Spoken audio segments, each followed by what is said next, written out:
Hoje nós vamos dar aquele pitaco sobre o que aconteceu de melhor na rodada passada do Campeonato Brasileiro, sobre os jogos que eu acompanhei, né? Fluminense e Palmeiras, também Vasco e Santos, Flamengo e Mirassol, e o jogo que eu narrei ontem entre Corinthians e Cruzeiro. Foram os jogos que eu acompanhei. O único que eu assisti inteiro foi Corinthians e Cruzeiro, porque eu estava transmitindo o jogo.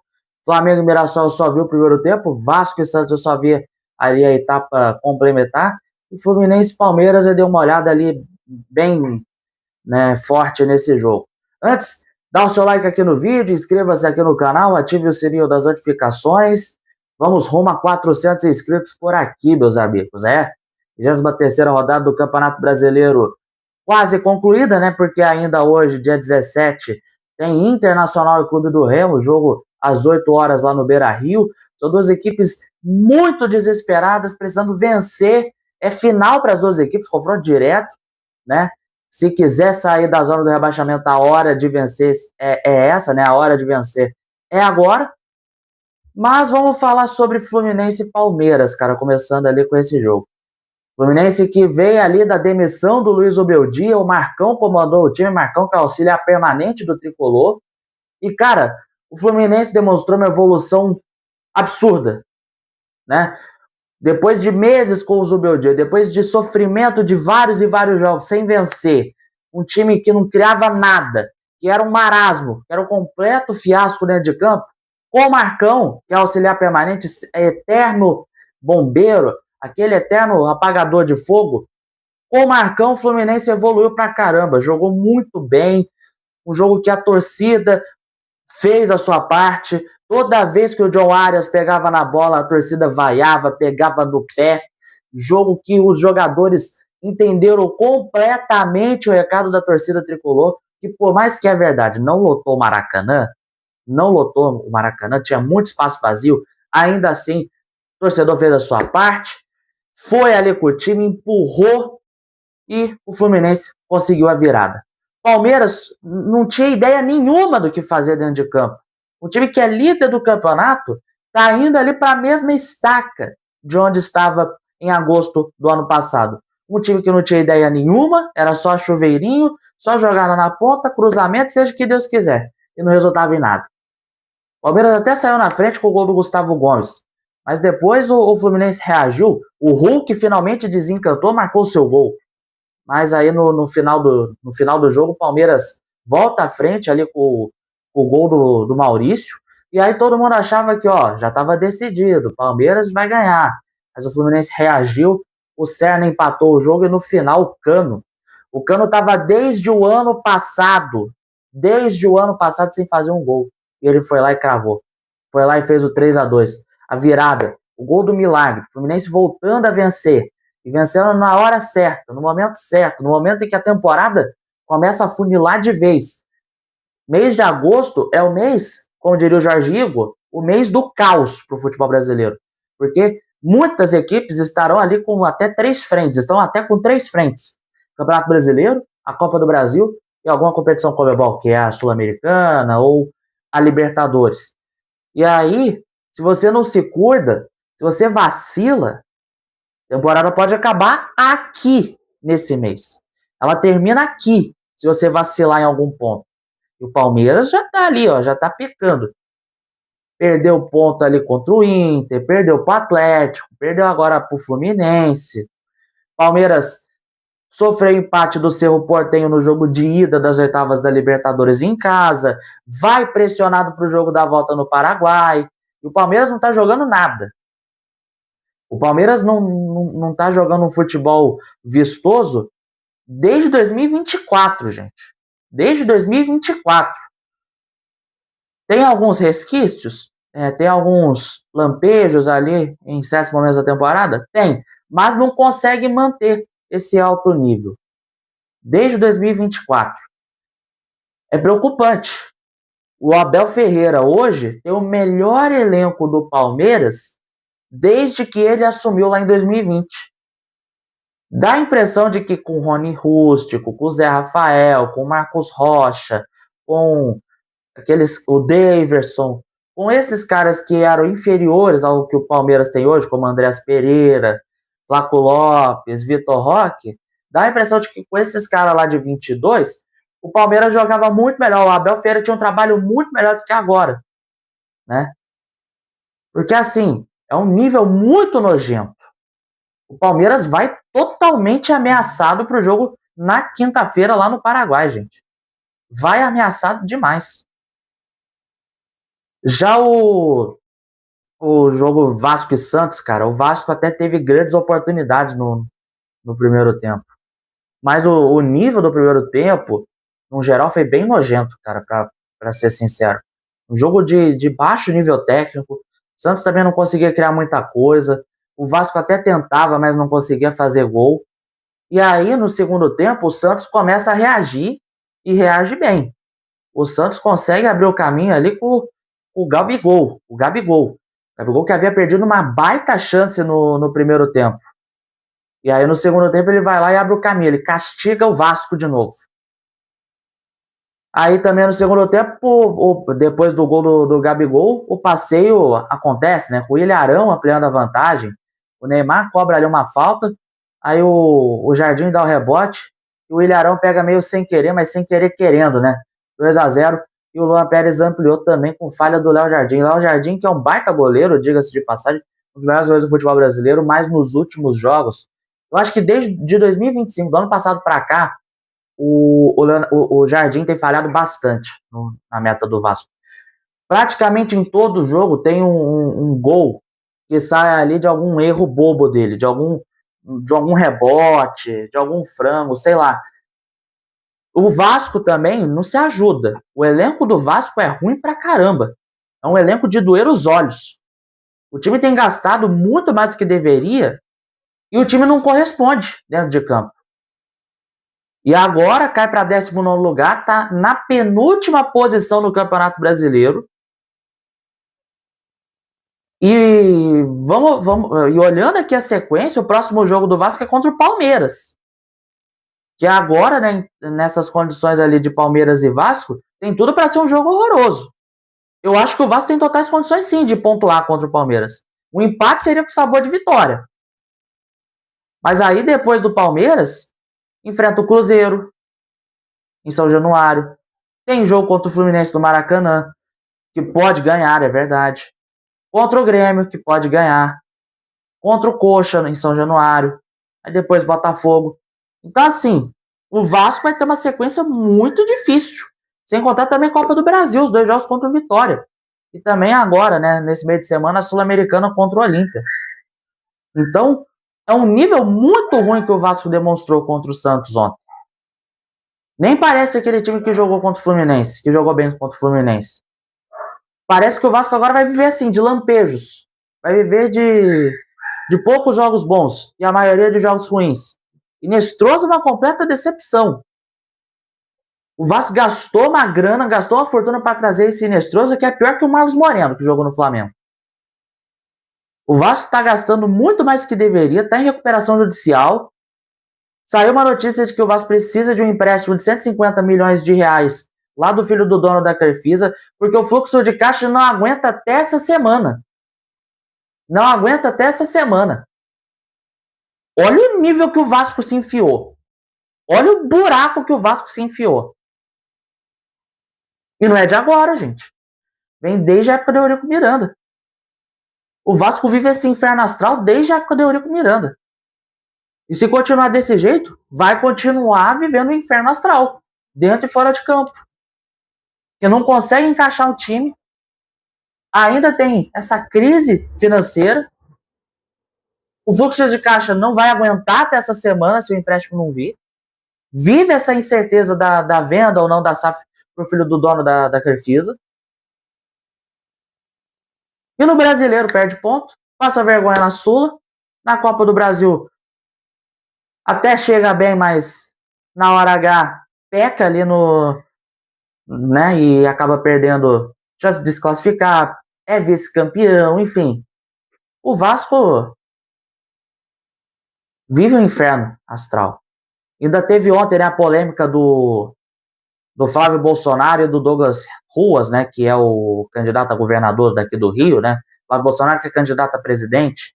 Os dois foram lá para São Januário E o Vasco até soltou uma nota dizendo, né, uma nota antes dizendo que ia convidar todos os presidenciáveis, né, para ir lá, o Lula, o próprio Flávio, o Renan Santos, enfim.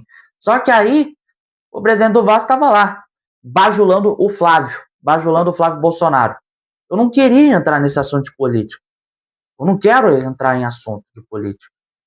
Eu não vou declarar aqui meu voto nesse vídeo, porque é um vídeo de futebol. Mas eu não posso deixar esse assunto passar.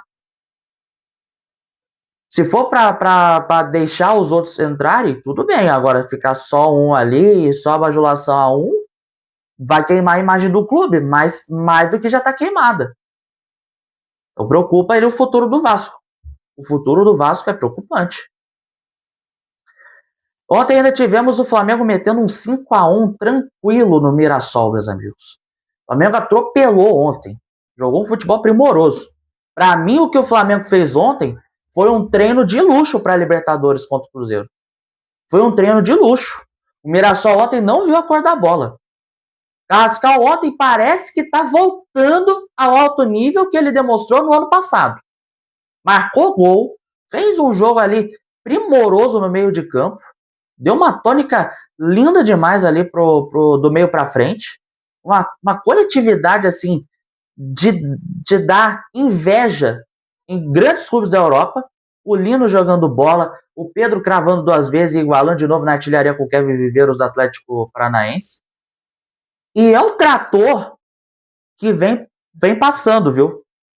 E se o Palmeiras não abrir o olho, o roteiro do ano passado vai se repetir, porque o Flamengo tá vindo forte.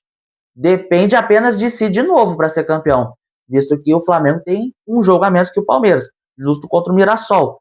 São apenas 3 pontos de distância com essa goleada de ontem.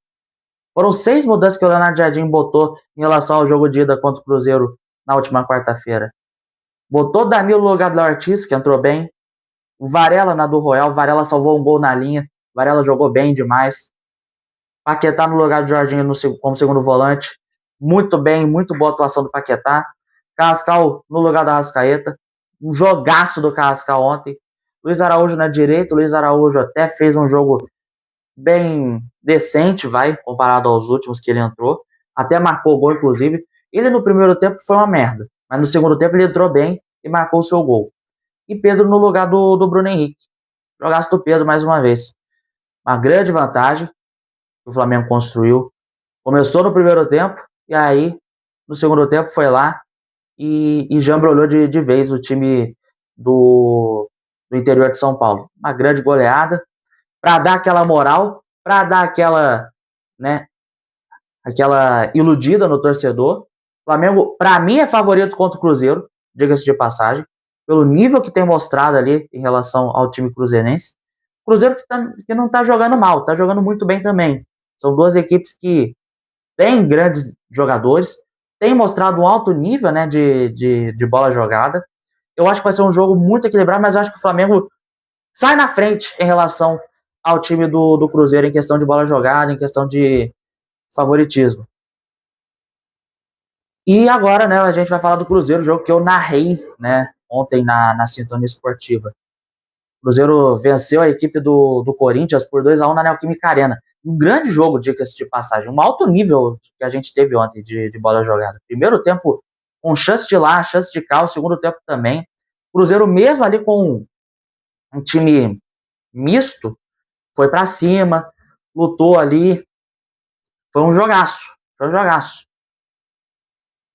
E foi com muitas variações táticas. O Corinthians, ele jogava ali de fato ali como segue a cartilha do Fernando Diniz, jogando ali com toque de bola, passes curtos e transições rápidas.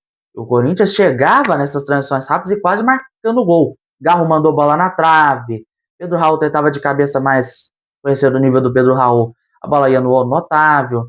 O Cruzeiro arriscava, o Hugo Souza, né, defendia a bola ali numa finalização do Bruno Rodrigues ainda no início do jogo. Só que o Corinthians pecava nas finalizações. E aí o Cruzeiro foi lá e foi eficiente. Abriu o caminho no final do primeiro tempo com o gol do Bruno Rodrigues. Numa jogada de contra-ataque, uma transição ali pelo lado esquerdo, cruzamento do Felipe Moraes. Uma joia de 17 anos que entrou muito bem ontem, o Felipe Moraes. Entrou como titular, deu assistência, um cabeceio ali do, se eu não me engano, não lembro se foi do eu não vou lembrar de quem foi, mas veio o toque ali de cabeça e o Hugo Souza espalmou, e no rebote o Bruno Rodrigues foi lá e botou na rede 1-0 no placar. O Hugo Souza que tem incomodado bastante o torcedor do Corinthians por conta disso. Ele é um baita goleiro. O Hugo Souza é um baita goleiro. O Corinthians tem um goleiro de bom nível em seu elenco. Só que o problema é, ele dá muito rebote. Ele dá muito rebote. Ele faz uma defesa fantástica, só que assim, o problema é, o atacante adversário vem na sequência, vai lá e marca o gol, como foi o caso ontem do Bruno Rodrigues. Bruno Rodrigues que não marcava desde fevereiro, gente. Um jogo perfeito para levantar o astral do camisa número 9 do Cruzeiro. Pra ser, quem sabe, ele é uma opção para entrar no decorrer do jogo contra o Flamengo. Entrou bem ontem o Bruno Rodrigues. No segundo tempo, a mesma tônica. Corinthians tentava, o Cruzeiro também. Um jogo muito gostoso de se assistir mesmo, né? E aí, claro, né, tinha que ter um golaço. Gol do Gustavo Henrique. Zagueiro. O zagueiro marcou um golaço de voleio. Cobrança de falta que veio do lado direito do campo. O Otávio saiu muito mal, tentou tirar de soco. Acabou se trombando ali com o zagueiro do próprio time do Cruzeiro. E o Gustavo Henrique no rebote pegou um voleio maravilhoso. Alá Ibrahimovic. Alá Ibrahimovic, o zagueiro do Corinthians, fez isso. Um golaço para explodir a Neoquímica Arena. Para mim, o gol da rodada do Campeonato Brasileiro. Um dos gols mais bonitos dessa temporada, diga-se de passagem. Uma rara felicidade. Uma rara felicidade. Eu no primeiro momento, achei que não tivesse sido validado o gol. Por conta ali do choque do goleiro do Cruzeiro com o jogador, né? No final foi, de fato, ali com o jogador do próprio time do Cruzeiro. O árbitro tinha ali corrido, tinha apontado ali pra área. Eu achava que ele tinha dado falta. Mas ele validou o gol, né? Narrar em off-tube é muito complicado mesmo. Às vezes você, por uma questão ali, que você acha, né, que é alguma coisa, mas no final é outra, você acaba errando. E aí o narrador recebe crítica. Eu narrei o jogo ontem. E mereço sim receber críticas por conta disso, né? Mas, no fim, a culpa nem sempre é de nós narradores. A gente, enfim. Mas isso não vem ao mérito. Um golaço. Gustavo Henrique botou ali um voleio de rara felicidade para empatar o jogo. Mas aí o Cruzeiro, né, depois botou a cavalaria, né? Matheus Pereira, Gerson, tirou o Caio Jorge, botou o Wanderson. E o Wanderson foi o herói improvável do jogo. A bola cruzada pelo lado direito, o Wanderson testou entre a marcação no fim do jogo para botar 3 pontos na conta do Cruzeiro, sem chance do Hugo Souza. Wanderson, herói improvável, assim como o Bruno Rodrigues. Cruzeiro 2-1 para cima do Corinthians. Baita jogo que a equipe do Arthur Jorge fez ontem, demonstrando um bom nível técnico. Cruzeiro que, né, contra o Mirassol e contra o Flamengo jogou muito ali nas pontas. O Cruzeiro também jogou pelas pontas, mas também teve ali algumas variações, né? De vez em quando jogou ali pelo meio. Foi um grande jogo, né? O Cruzeiro soube lidar ali com a pressão do time do Corinthians, assim como o Corinthians tentava, né, lidar ali com a pressão ali do time do Cruzeiro. Jogava muitas bolas ali onde tinha buraco no campo defensivo, com as transições rápidas. Só que, né, faltava, né, caguete, né, pros atacantes, né, do time corintiano, né? Um bom desempenho mesmo com apenas um dia de treino, pouco descanso, né, porque voltou de viagem, né, da Argentina, do jogo de ida contra o Rosário Central na Libertadores da América. Jogo muito intenso, gostei bastante. Um dos melhores jogos que eu narrei desse Campeonato Brasileiro. O Campeonato Brasileiro que tem sido ali o pior em nível técnico desde 2017. Porém, essa rodada foi muito boa. Muitos gols, jogos de muita intensidade e aparentemente é impacto dessas novas regras do futebol, que agora foram aplicadas, né? Começaram a ser aplicadas no Campeonato Brasileiro. Ontem tivemos o Gabriel Brazão, né, pedindo atendimento médico no gramado ainda no primeiro tempo de Vasco e Santos. Aí a arbitragem teve que aplicar a nova regra. O Cuca tinha que escolher um jogador para sair de campo por apenas 1 minuto. Ele não escolheu, acabou não entendendo essa nova regra. E aí, como ele não escolheu, sobrou pro capitão, né, que é o Neymar. O Neymar ficou fora de campo por 1 minuto, né? O Brasil acabou ficando dentro de campo, né? Ele levou um choque na área durante o jogo, né? Toda vez que o goleiro pedir atendimento, o jogador do seu time precisa deixar o campo de jogo por 1 minuto. Isso para evitar a cera dos goleiros. Uma regra bem interessante, né? Eu confesso. Aumenta o nível técnico, deixa a bola rolar por mais tempo e evita, né, com que os goleiros fiquem fazendo cera. É uma coisa muito boa, de verdade, né? A bola rolar, né, por mais tempo, evitar ali confusão, cera e tal. Uma coisa muito legal, uma coisa bem bacana mesmo, de verdade, essas novas regras. E foi uma rodada muito agitada, né, também, né? O Gabigol provocou o Vasco ontem, né? Marcou gol, ajudou o Santos a vencer, mostrou o B ali da patrocinadora ali pra torcida. Ele que tem o histórico, né, de anos, né, ídolo do time do Flamengo. E, claro, né, tem que provocar, não julgo. Mas, assim, não sei se é a hora, a verdade é essa, né, que tudo que vai volta. Do jeito que estão as coisas, sei lá. O Neymar ficou no vácuo ali pro Thiago Mendes, o Neymar até estendeu a mão para ser cumprimentado, o Thiago Mendes passou reto. Os dois têm uma rusga, né, de anos, né, desde a época do Campeonato Francês. O Thiago Mendes quase quebrou o tornozelo do Neymar num jogo entre PSG e Lyon. E os dois ali, então, né, estão brigados. O Thiago Mendes passou reto. Jogo de muita provocação, né, um duelo de muita provocação. O Arias ouviu muito da torcida do Fluminense, como eu falei no início. Judas, um monte de coisa, e os jogadores do Fluminense entenderam muito bem o recado. Enfim, foi uma rodada muito agitada, uma rodada muito maneira, muito gostosa de se assistir.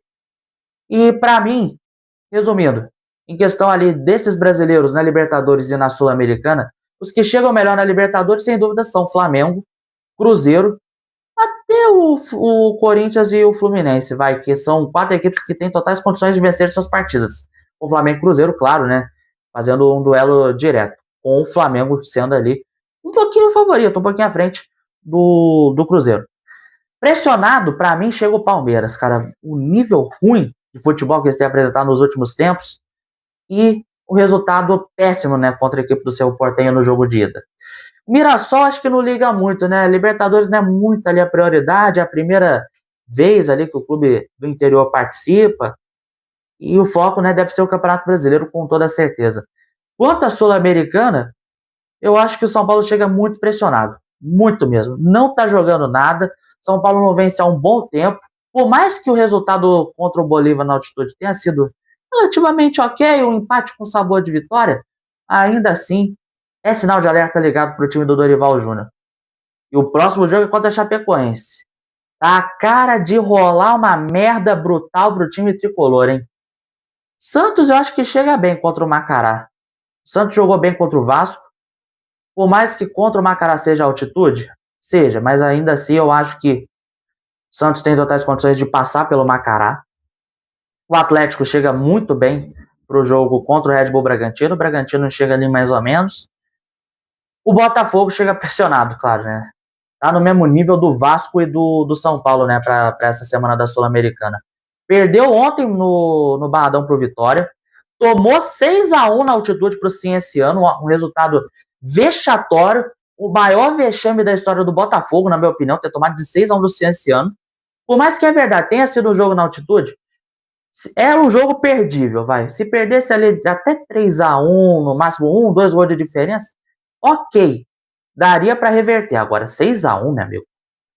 Tomar de 6-1 na altitude e com esse time jogando nada, também a nível do mar, meu amigo.